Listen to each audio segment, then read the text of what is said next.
the Ministry of Environment and Natural Resources, our primary mandate is to protect and conserve the environment on behalf of Kenyans. 2013 saw the onset of devolution in Kenya.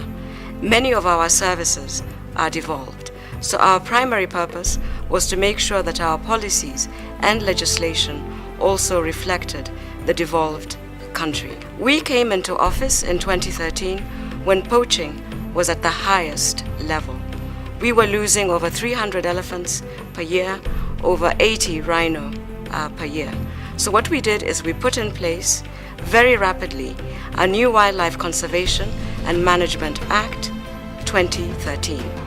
We did this in 6 months, whereas previous governments had been defeated. There are many attributes to this new Act of Wildlife and Conservation 2013. First of all, we have the highest penalties in terms of poaching in the world. What we have seen is that poaching levels have dropped by 80%.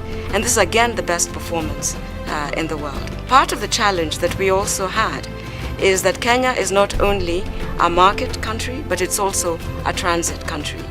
Our ports of entry and exit were extremely porous.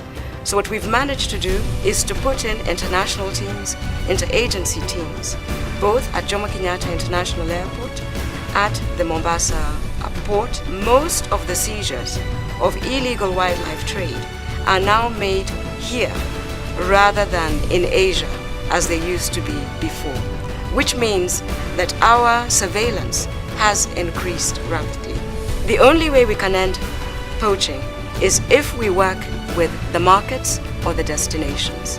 We signed an MOU with several countries, for example, China. Recently announced, and this is just a few weeks ago in January this year, that by the end of 2017, China will have ended trade in ivory.